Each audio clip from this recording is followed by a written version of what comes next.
Hello students, बच्चों आज हम क्या पढ़ने वाले हैं। हम पढ़ेंगे चैप्टर 2 का पार्ट 8। चैप्टर 2 मतलब कौन सा चैप्टर बात कर रहे हैं बच्चों। हम बात कर रहे हैं बच्चों सोल्यूशन की, केमिस्ट्री की, है ना। सोल्यूशन मतलब विलियन हम पढ़ रहे थे, अब तो याद होगा, उसमें हम पार्ट 7 तक पढ़ चुके थे। अब हम पढ़ने वाले हैं बच्चों पार्ट 8। पार्ट 8 में हम क्या पढ़ेंगे, हमने कॉलिगेटिव प्रॉपर्टी मीन्स क्या है इसका मतलब बच्चों, अणु संख्या गुणधर्म, मतलब जो अणुओं की संख्या पर निर्भर करते हैं ऐसे गुण अणु संख्या गुणधर्म कहलाते हैं। अब बच्चों यहाँ पे हम आपको एक चीज़ बताएं, ये वाला तो हमने पढ़ लिया था पार्ट 7 में। अब हम कौन सा पढ़ने वाले हैं आज, हम पढ़ेंगे बच्चों आज क्वथनांक में। आज हम जो पढ़ेंगे बच्चों वो क्या पढ़ेंगे, क्वथनांक में उन्नयन। पहले हम इसका मतलब तो जान लें कि ये क्वथनांक में जो ये उन्नयन की बात हो रही है, इसकी जो मैडम बात कर रही हैं, इसका मतलब क्या है। तो सबसे पहला वर्ड जो आता है बच्चों वो इसके अंदर क्या है, क्वथनांक। हम पहले एक वर्ड को समझेंगे। क्वथनांक शब्द बच्चों आपको बहुत अच्छे से पता होगा, पता है ना, झूठ तो नहीं कह रही हो ना। अरे बच्चों अभी नए नए तो नहीं आए हो ना चैनल पे। अगर नए आए हो ना तो देखो नीचे एक सब्सक्राइब का बटन होगा रेड सा, उस रेड वाले बटन को टैप कर लो, जल्दी से इसको ना सब्सक्राइब कर लो चैनल को। क्यों कर लो सब्सक्राइब, पढ़ना है ना हमको 11th 12th क्लास को केमिस्ट्री को, तो इसलिए कर लो इसको। आगे भी तो वीडियो पढ़नी है हमको, नोटिफिकेशन आएगा हमारे पास जल्दी से। चलो, क्वथनांक मतलब होता है बॉइलिंग पॉइंट। सीधे सरल शब्दों में हम कहते हैं कि जिस पर कोई द्रव उबलना शुरू कर दे, मतलब द्रव किस में चेंज हो जाए, गैस में, वही उसका क्वथनांक बिंदु कहलाता है। आपने कहा हमने इसमें टेम्परेचर में थर्मामीटर डाल के देख लिया, और थर्मामीटर में जब यहाँ पे अपन ने कहा कि 100 डिग्री टेम्परेचर आ गया तो हमने कह दिया पानी उबलने लग गया, ठीक है। तो लेकिन ये उबलता कब है, इस चीज़ को तो हम जानते ही नहीं। आखिर 100 डिग्री टेम्परेचर कब आ जाता है, या हम कह दे कि वह क्वथनांक जो है बिंदु जो कब ऐसे आ जाएगा, कब हम इसको कह देंगे कि ये इसका क्वथनांक बिंदु आ गया। पहली बात, क्या पानी का क्वथनांक बिंदु क्या 100 डिग्री ही होता है। अभी इस शब्द को पढ़ेंगे हम, उन्नयन का मतलब क्या है। क्या पानी का क्वथनांक हमेशा 100 डिग्री होता है क्या, नहीं बच्चों। मैं आपको इतना बता दूं, पानी 100 से कम पर भी उबल सकता है और पानी 100 से ज़्यादा पर भी उबल सकता है। मैडम ये तो आपने बहुत अजीब सी बात बता दी, हमको तो आज तक यही सिखाया गया है कि पानी जो है वो 100 डिग्री पर उबलता है। ये आप कैसे कह रहे हो, क्या पानी को हम 100 से कम पर भी उबाल सकते हैं क्या, 80 पे। अरे बच्चों 80 क्या, मैं आपको कहती हूँ पानी को 0 पे भी उबाल सकते हो। ये कैसी बात कर दी, 0 पे तो पानी ठंडा होता है। तो ठंडे गर्म से मतलब थोड़ी है क्वथनांक का कि हर कोई चीज़ जिसका बॉइलिंग पॉइंट आ गया, जो चीज़ गैस बन गई, जो द्रव से क्या बन गई, गैस बन गई, वो गर्म ही होगी। किसने कह दिया आपको, ऐसा नहीं होता। हाइड्रोजन की गैस है, ऑक्सीजन गैस है, ऑक्सीजन गैस है ना। क्या हमें ऑक्सीजन गर्म लगती है, हम सांस लेते हैं, क्या हमें हवा गर्म लगती है, नहीं। अर्थात इसका मतलब गैस अवस्था में आना उसको गर्म और ठंडेपन की पहचान नहीं होती है। क्वथनांक कब आ जाता है, जब किसी द्रव का, समझिएगा ढंग से, जब किसी द्रव का वाष्प दाब उसके वायुमंडलीय दाब के बराबर हो जाए। किसके बराबर हो जाए बच्चों, वायुमंडलीय दाब के बराबर हो जाए। मैडम जी बात पल्ले नहीं पड़ी हमारे, तो ये क्या कह दिया आपने कि वाष्प दाब उसके वायुमंडलीय दाब के बराबर हो जाए। ना तो हम वाष्प दाब समझ पा रहे हैं अभी, ना वायुमंडलीय दाब। वाष्प दाब की तो मत कहो बच्चों, वाष्प दाब को हम समझा चुके हैं। देखो हम बताते हैं, हम आपको वापस रिमाइंड कराते हैं। ये हमने एक पात्र लिया, ठीक है, इसमें क्या भर दिया, पानी भर दिया, और इसको क्या करा बच्चों, हमने गर्म किया। गर्म करने के बाद क्या बनेगी, इसकी वाष्प बनेगी। अब ये जो वाष्प जितना दाब डालेगी वो उसका क्या कहलाएगा, वाष्प दाब कहलाएगा। अब हम इस वाष्प दाब को क्या नाप सकते हैं क्या, कितना वाष्प दाब, बिल्कुल।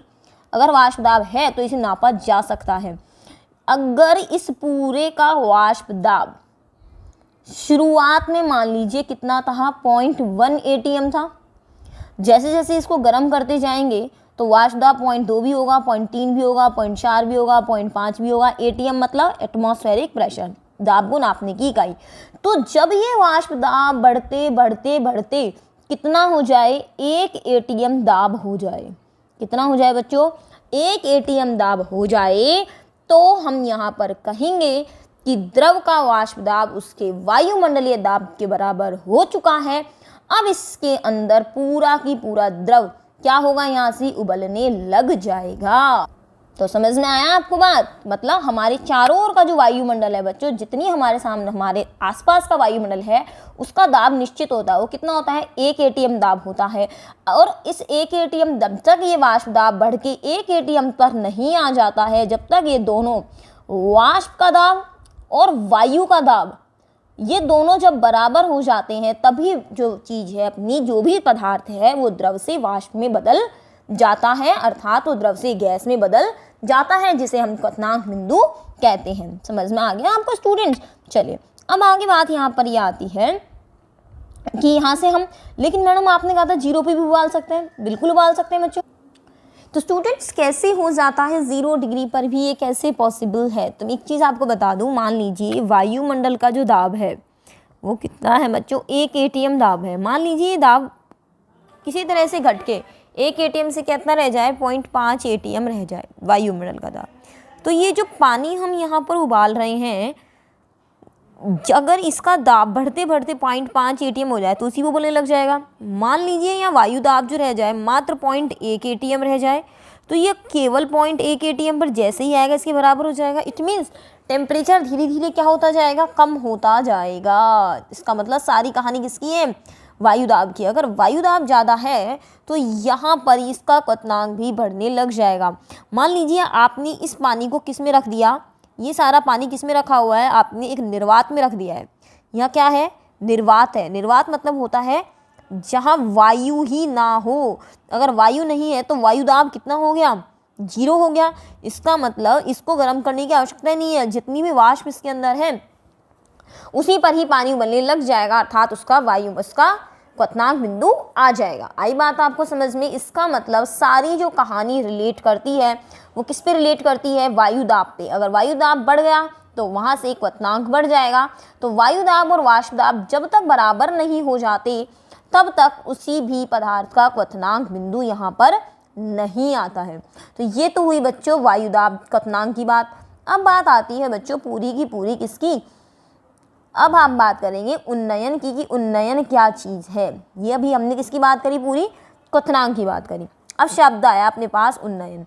उन्नयन का मतलब होता है बच्चों वृद्धि, मतलब एलिवेशन। क्वथनांक में वृद्धि, मतलब क्वथनांक में वृद्धि कब होती है? तो बच्चों क्वथनांक में वृद्धि कब होती है? अगर हम कहें ये तो सामान्य क्या है? पानी है, जल है, लेकिन हम कह दें कि पानी तो नहीं है हमारे पास, लेकिन इसके अंदर हमने क्या मिला रखा है? नमक मिला रखा है। पानी में क्या मिला दिया? नमक मिला दिया। तो यहाँ पर अब आपसे पूछा जाए, एक तो सामान्य पानी, एक नमक वाला पानी है, बताएं क्वथनांक बढ़ेगा या घटेगा? इसका 100 डिग्री है तो निश्चित रूप से इसका क्वथनांक 100.1 हो जाएगा, या 100.2 हो जाएगा, या 100.3 हो जाएगा। इट मीन्स यहाँ क्वथनांक क्या होगा? बढ़ जाएगा। तो ध्यान रखिएगा, नमक वाले पानी का क्वथनांक ज़्यादा होता है और सामान्य पानी का क्वथनांक जो होता है वो कम होता है। या हम ये कह दें नमक मिलाने पर क्वथनांक में क्या हो जाती है? वृद्धि हो जाती है। आइए स्टूडेंट्स थोड़ा सा हम लैंग्वेज में देख लें। देखिए स्टूडेंट्स, क्वथनांक उन्नयन की परिभाषा आप देख सकते हैं। किसी द्रव का वाष्प दाब वायुमंडलीय दाब के बराबर हो जाए तो इसे क्या कहते हैं बच्चों? क्वथनांक कहते हैं। ठीक है, अब आगे बात होती है यहाँ से आगे बात होती है बच्चों कि जब किसी शुद्ध विलायक में कोई ठोस प्रभावशील विलेय मिलाया जाता है तो उसके क्वथनांक में वृद्धि होती है, अर्थात विलयन का क्वथनांक शुद्ध विलायक से अधिक होता है। वही बात हो गई यहाँ से कि अगर विलयन में, अगर हम यहाँ पानी में नमक मिला देते हैं तो विलयन का क्वथनांक जो होता है वो बढ़ जाता है, पानी का क्वथनांक कम होता है और नमक वाले पानी का क्वथनांक ज़्यादा होता है। रीज़न क्या है? अब ये समझने की हम बच्चों कोशिश करते हैं। आइए स्टूडेंट्स स्टार्ट करते हैं। यहाँ से हमने स्टार्ट किया, यहाँ से ये देखिए, मैं कोशिश करूँगी कि आपको मैं पूरी तरह से चीज़ समझा पाऊँ बच्चों। तो ये अपने पास है, ये क्या है बच्चों? पानी है।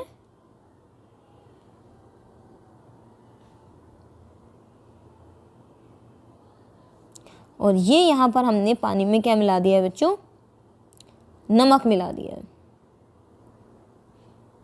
ठीक है, बीच बीच में किसके कण हैं? नमक के कण हैं। और ये जो कण है बीच बीच में किसके कण हैं? पानी के कण हैं। इस पे सारे कण किसके होंगे? पानी के। आपको उस वाष्प दाब जैसा याद आ रहा होगा कि मैडम ने ऐसा बताया था कि ये वाले जो कण हैं मोटे वाले, ये किसके कण बता दिए आपको, हमने ये कण तो बता दिए किसके, आपको पानी के बता दिए आपको ये कण, है ना। अब आप इसमें एक चीज़ ये देख रहे होंगे कि हाँ यहाँ पर तो पानी का कण ज़्यादा है और यहाँ पानी का कण कम है। यहाँ पर पानी कणों की संख्या हम मान के चले तो पानी के कण कितने हैं बच्चों, पानी कण है 5, यहाँ पर कण कितने हैं 6 नहीं सॉरी 3 3 6 और 1 7, पानी कण कितने हैं यहाँ पे 7 कण हैं। अब आप इसको गर्म कर रहे हैं, देखो अब आपने इसको क्या करा बच्चों, गर्म किया। आपने जैसे ही इसको गर्म किया ये सारे कण क्या होने लगेंगे, मैडम ये पहले ही बता चुके हैं आप, कोई बात नहीं आगे की बात कर रहे हैं, ये सारे कण वाष्पित होंगे। अब आप मुझे बताइए दोनों में वाष्प दाब किसका ज़्यादा होगा, जल का वाष्प दाब जो होगा, पानी का जो वाष्प दाब होगा वो ज़्यादा होगा बजाय विलयन के। जल का वाष्प दाब और नमक प्लस पानी का वाष्प दाब क्या होगा, कम होगा। क्यों होगा कम, क्योंकि जैसे ही यहाँ से पानी का वाष्प बनेगी तो कितने कण वाष्पित होंगे बच्चों, केवल 5 कण वाष्पित होंगे, या कितने कण वाष्पित होंगे 7 कण वाष्पित होंगे। तो अगर हम दोनों को अगर गर्म कर दें यहाँ से बच्चों, तो यहाँ से जितनी देर में पानी वाष्पित होगा उतनी देर में वहाँ पे 7 कण वाष्पित, मान लीजिए शुरू का 1 मिनट हमने दिया, तो इसमें 1 मिनट में यहाँ पर क्या होगा बच्चों, यहाँ पर 7 कण वाष्पित होंगे और यहाँ पर कितने कण वाष्पित होंगे, 5 कण वाष्पित होंगे। तो 7 कण यहाँ वाष्पित हो रहे हैं और 5 कण यहाँ वाष्पित हो रहे हैं, तो सीधी सी बात है पानी का वाष्प दाब ज़्यादा होगा और नमक का वाष्प दाब क्या होगा बच्चों, कम होगा। ठीक है, अब इसके बाद हम बात करते हैं आगे की। तो स्टूडेंट्स इसके बाद हम क्या कह सकते हैं इसके अंदर कि जब पानी का नमक और पानी का वाष्प दाब यहाँ से कम होगा क्योंकि 5 ही अणु है, यहाँ कितने अणु हैं बच्चों, 7 अणु है। इतना क्लियर हो गया। अब आप बताइए 1 मिनट के अंदर वही बात हम कह रहे हैं, यहाँ पर 7 अणु की वाष्प बनेगी, यहाँ पर कितने अणु की वाष्प बनेगी, 1 मिनट में 5 की वाष्प बनेगी। और क्वथनांक हम जानते हैं, क्वथनांक कहता है कि वाष्प दाब बराबर किसके होना चाहिए, वायुमंडल के होना चाहिए, वायुमंडलीय दाब के होना चाहिए। ये भी क्लियर बात है। तो यहाँ से जब 7 अणु वाष्पित होंगे लगातार, तो इसका मतलब यहाँ पर जो क्वथनांक आएगा बच्चों, वो वाष्प दाब जो आएगा वो ज़्यादा बनेगा। मान लीजिए यहाँ पर तो हो गया वो 7 ATM, या हम कह दें 0.7 ATM 7 अणु के हिसाब से, और यहाँ पर कितना कह दें 0.5 ATM। तो ये लगभग थोड़ी ही देर में कितना पहुंच जाएगा बच्चों, 1 ATM। लेकिन यहाँ पर इसको 1 ATM दाब पहुंचाने के लिए बच्चों इसको और अधिक देर तक गर्म करना पड़ेगा। अगर इस पूरे विलयन को बहुत अधिक देर तक गर्म करना पड़ गया बच्चों, इस पूरे विलयन को ज़्यादा देर तक गर्म करना पड़ गया, तो इसका मतलब ये हो गया इसको टेम्परेचर ज़्यादा मिल गया, और टेम्परेचर ज़्यादा मिल गया तो डेफिनेट सी बात है क्या ज़्यादा हो गया बच्चों, क्वथनांक ज़्यादा हो गया। तो समरी के रूप में आप कैसे समझ सकते हैं कि अगर यहाँ पर पानी है, जहाँ पर सतह पर हमने कह दिए बहुत सारे अणु हैं, ठीक है, आपने इसको गर्म किया, गर्म करते ही यहाँ पर जो वाष्प बनी वो सीधे पहुँच गई अपने पास 1 मिनट के अंदर।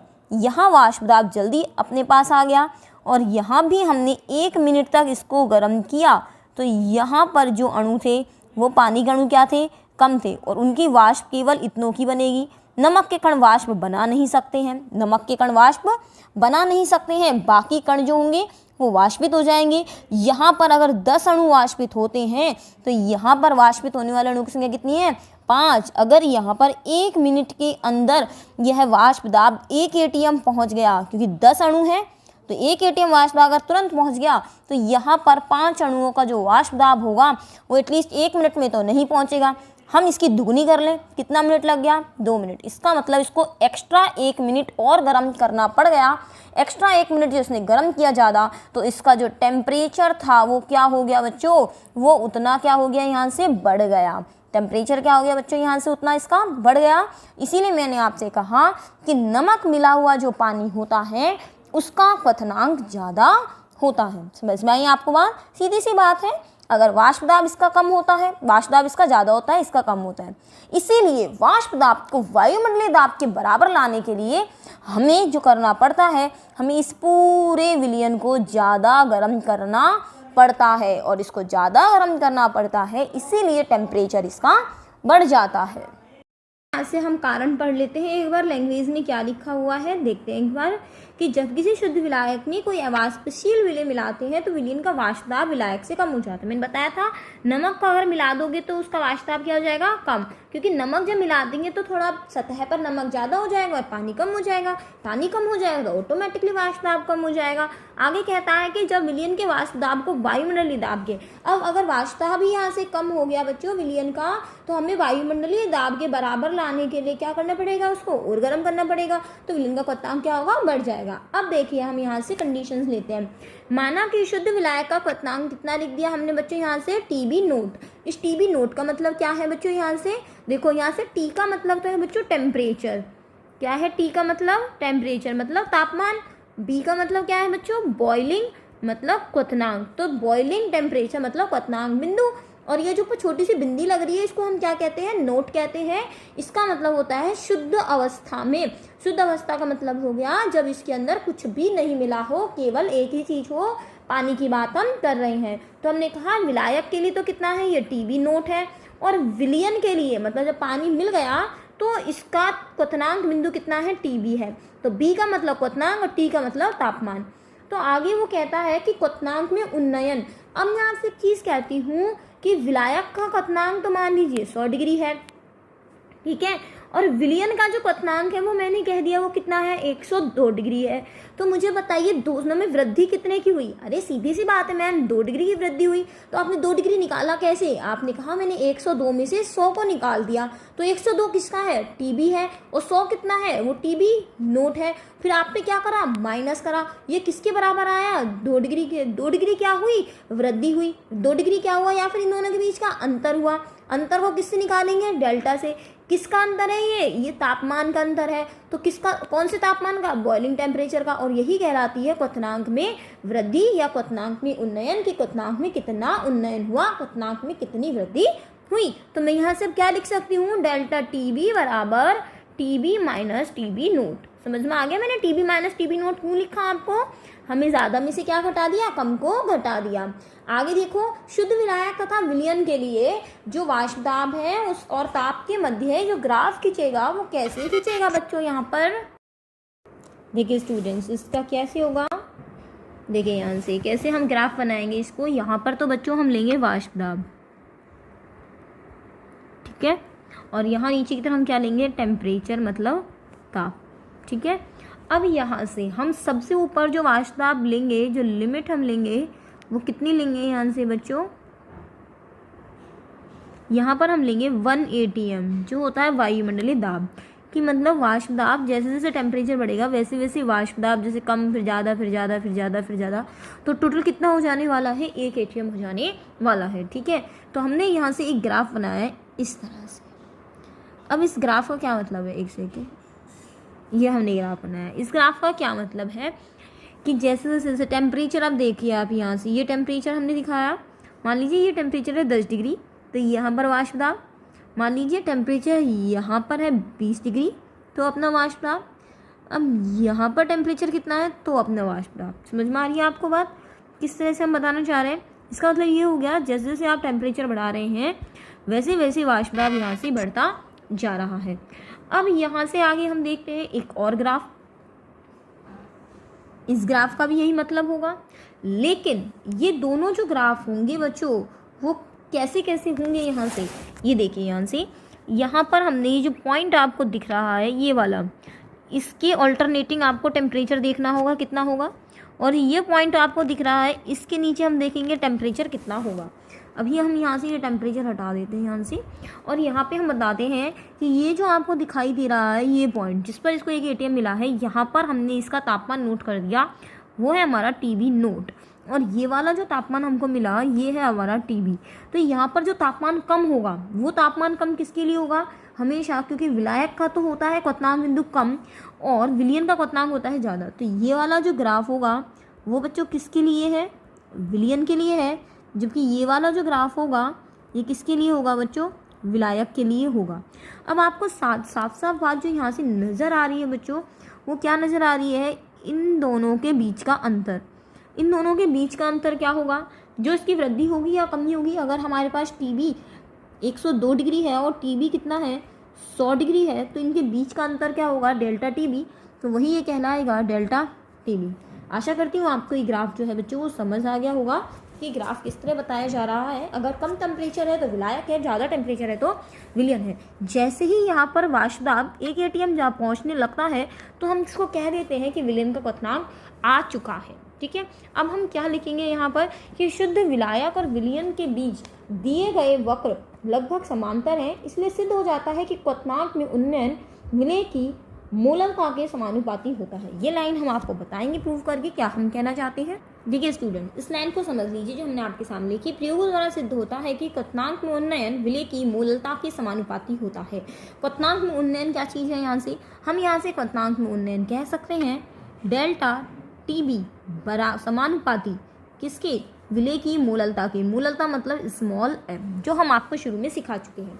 अब हमें समझ नहीं बैठी ये बात कैसे लिख दी आपने कि मूललता के समानुपाती होता है। बच्चों ये यहाँ पर कुछ ऐसे ही है कि मैं आपसे इतना कह दूँ, यहाँ पे बिल्कुल कंफ्यूज नहीं होना है कि मूललता क्यों कह दिया, हमें समझ नहीं आया है तो आप इसको ऐसा मान लो कि यहाँ पर अपने पास एक विलायक है, यहाँ पर भी विलायक है और यहाँ पर भी क्या है? विलायक है।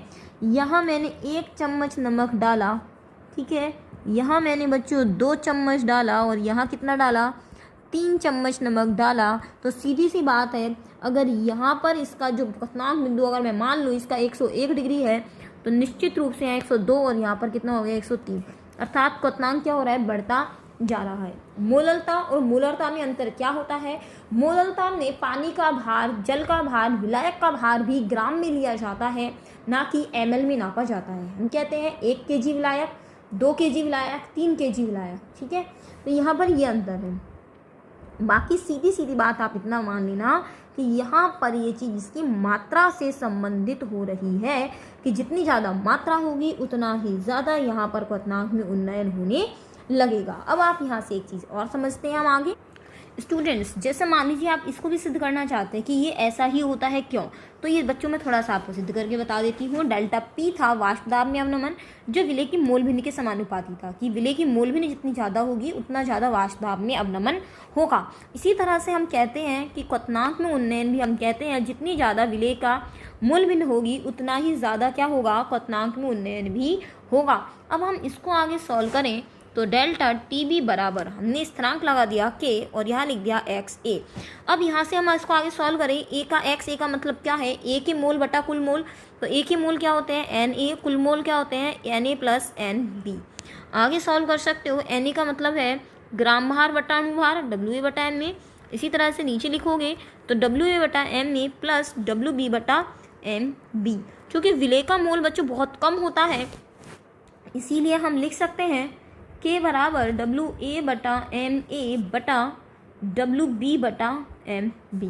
अब जब आप इसको सॉल्व करते हैं बच्चों तो आंसर आता है K इंटू WA बटा MA गुणा MB बटा WB, यही आता है हमारे पास। हम इसको वापस यही कह रहे हैं यहाँ पर। देखिए स्टूडेंट्स, अब यहाँ पर हम इसको ऐसा लिख सकते हैं K इंटू ये जो MB लिखा हुआ है इसको हमने लिख दिया यहाँ पर MB को, और बाकी जो सारा सामान था वो सारा कहाँ कर दिया?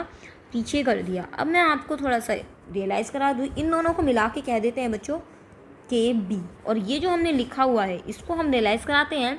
मूललता का होता है सूत्र WA इंटू 1000 अपॉन MA गुणा WB। यहाँ पर 1000 का मतलब क्या है? जब अपन इसको ml में चेंज करते हैं, अगर ml में चेंज नहीं करें यहाँ पर, अगर यहाँ पर हम इसको 1000 को अगर ग्राम में चेंज नहीं करें, किलोग्राम में ही रखें तो WA लिख सकते हैं। अगर ग्राम में चेंज करना है तो 1000 से गुणा कर देते हैं, अगर 1000 से गुणा नहीं करना है तो हम इसको इतना ही लिखेंगे।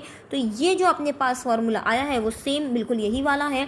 तो इसका मतलब सीधा क्या आ गया? M आ गया। आप देख सकते हैं यहाँ से, तो TB बराबर KB इंटू M, और ये KB को आप हटा दें तो सीधा सीधा उत्तर आ जाता है TB समानुपाती स्मॉल n। ठीक है, तो इस तरह से अपना सिद्ध हो जाता है कि डेल्टा TB जो होता है, जो डेल्टा TB होता है वो मोललता के क्या होता है बच्चों? समानुपाती होता है। अब आप इसको लिखने की आवश्यकता सारे को नहीं है बच्चों, आप चाहें तो इसको नोट डाउन कर सकते हैं रफ के लिए। बाकी मैं यहाँ से इस चीज़ को इरेज कर दूंगी, आप चाहें तो रफ के लिए लिख सकते हैं कि ये जो फॉर्मूला हमारे सामने लिखा हुआ है ये आखिर कहाँ से आया? तो वो आया यहाँ से। कि राउल्ट का नियम जो था वो ये वाला और ये वाला, इन दोनों को हमने मिला दिया तो हमारे पास जो पूरी कैलकुलेशन निकल के आई वो आपको मैंने सॉल्व करवा दी। आगे सॉल्व करते हैं बच्चों। इसको हम क्या लिख सकते हैं, समानुपाती का चिन्ह हटाएंगे तो डेल्टा टी बी बराबर के बी इंटू स्मॉल एम, ये आ जाएगा हमारे पास। के बी क्या होता है यहाँ से, के बी का मतलब है मोलल उन्नयन स्थिरांक, लिख रही हूँ मैं यहाँ पे। के बी का मतलब है मोलल उन्नयन स्थिरांक, जिसका मात्रक होता है यहाँ से केल्विन किलोग्राम प्रति मोल। ये भी सॉल्व करा के बताएंगे आखिर कैसे आया। पहले ये ऊपर वाली चीज़ को सॉल्व कर लेते हैं हम। डेल्टा टी बी बराबर के बी, और जो स्मॉल एम लिखा हुआ है इसकी जगह हम इसको लिख लेते हैं पूरा W A into 1000 upon M A गुणा डब्ल्यू बी। यहाँ पर आप बता दें, यहाँ पर जो ए यूज़ हो रहा है वो किसके लिए यूज़ हो रहा है, विलय के लिए, और जो बी यूज़ हो रहा है वो किसके लिए यूज़ हो रहा है बच्चों, विलायक के लिए। हो सकता है ये नोटेशन आपको दूसरी किताब में अलग अलग मिले, इसीलिए मैं आपको लिखवा रही हूँ। इसके बाद बच्चों एक अपने पास सूत्र लिखा हुआ है वो भी हम बता देते हैं। दूसरी बात यहाँ से जो एक के बी की वैल्यू जो यहाँ पे लिखी हुई है, ये स्थिरांक जो लिखा हुआ है, अगर के बी एक स्थिरांक है तो स्थिरांक की कोई ना कोई वैल्यू होती है। सबसे पहली बात तो के बी का मान बच्चों विलायक की प्रकृति पर निर्भर करता है। के बी का मान विलायक की प्रकृति पर निर्भर करता है। प्रकृति मतलब क्या हो गया बच्चों, विलायक का मतलब ऐसा थोड़ी केवल पानी ही होता है। विलायक का मतलब पानी, अल्कोहल, बेंजीन, कुछ भी हो सकता है यहाँ से। तो केबी का मान जो है बेंजीन के अलग होता है। बेंजीन बच्चों लिक्विड होता है, ये याद बता दें हम आपको। बेंजीन का नाम तो खूब सुना होगा आपने, लेकिन बेंजीन की अवस्था कैसी होती है बच्चों, बेंजीन की अवस्था होती है लिक्विड। तो लिक्विड है तो ये विलायक का काम कर सकती है। केबी का निम्न समीकरण द्वारा केबी का मान आएगा बच्चों, है ना। केबी का मान निम्न समीकरण द्वारा प्रायोगिक रूप से ज्ञात कर सकते हैं।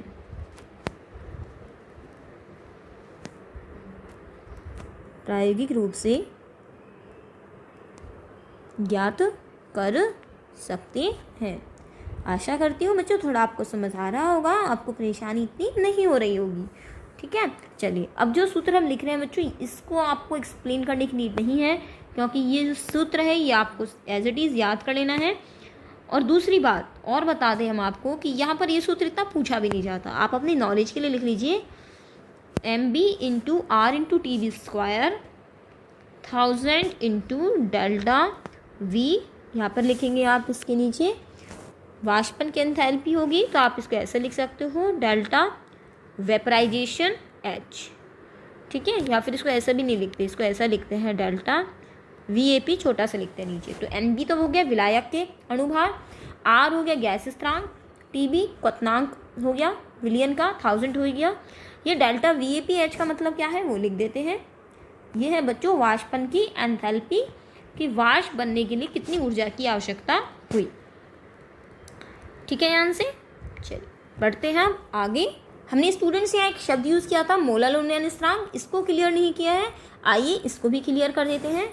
हेडिंग आप छोटा सा डाल लीजिए बच्चों, यहाँ से हेडिंग क्या होगा, एक सेकंड बच्चों, यहाँ से हेडिंग छोटा सा डाल लीजिए जिसका नाम क्या होगा मोलल उन्नयन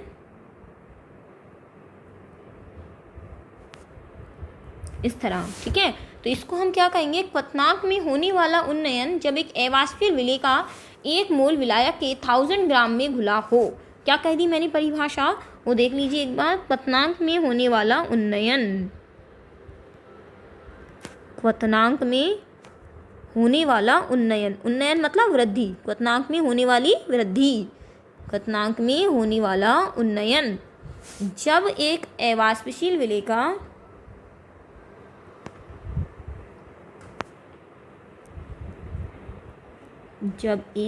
अवाष्पशील, देखिए स्टूडेंट्स का मतलब क्या होता है कि क्वथनांक में होने वाला उन्नयन मतलब क्वथनांक में होने वाली वृद्धि जब एक अवाष्पशील विलय का 1 मोल विलायक के 1000 ग्राम में घुला हो तो मोलल उन्नयन स्थिरांक कहलाता है। जैसे एग्जाम्पल के लिए मैं कह दूं कि पानी के लिए हम ऐसे लिख देते हैं कि जल के लिए जो केबी होता है बच्चों वो कितना होता है, वो होता है 0.52 केल्विन किलोग्राम प्रति मोल। तो इसका मतलब क्या हुआ कि 1000 ग्राम जल में, कितने ग्राम में, 1000 ग्राम जल में अगर 1 मोल विलेय घोला जाए, कितना मोल घोला जाए, 1 मोल विलेय घोलने पर, 1 मोल विलेय घोलने पर जल के क्वथनांक में, जल के क्वथनांक में 0.52 केल्विन की वृद्धि होती है।